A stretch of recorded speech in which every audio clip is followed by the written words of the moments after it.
અગર તમને પણ પેટ સંબંધિત કોઈ પણ પ્રકારની પ્રોબ્લેમ હોય, ગેસ, કબજિયાત, એસિડિટી, અપચો, પેટ ફૂલી જવું, પેટ સાફ ન થવું, મળ કઠણાવું, પેટમાં વારંવાર દુખાવો થવો, તો આ 3 નિયમો તમારા રોજિંદા જીવનમાં ગાંઠ બાંધી લેજો. ગેરંટી સાથે કહું છું, તમે જીવશો ત્યાં સુધી તમને પેટ સંબંધિત એક પણ તકલીફ નહીં થાય.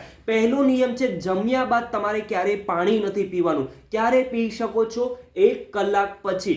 બીજો નિયમ છે, પાણી હંમેશા ઘૂંટડા ભરીને પીવાનું છે, કેમ કે તમારી મોઢાની લાળ છે તે પાણી સાથે અંદર જવી જોઈએ. અને ત્રીજો નિયમ છે, સવારે ઉઠતાની સાથે જ તમારે પાણી પીવાનું છે, કેમ કે તમારી મોઢાની લાળ જેમ સવારે અંદર જશે તેમ તમારા પૂરી રાત જે તમારા શરીરમાં ગંદકી જમા થઈ છે તે એક ઝટકે સાફ થઈ જશે. જે વ્યક્તિ પોતાના રોજિંદા જીવનમાં આ 3 નિયમોનું પાલન કરે છે તે જીવે ત્યાં સુધી તેના શરીરમાં પેટ સંબંધિત એક પણ પ્રકારની તકલીફ જોવા નથી મળતી.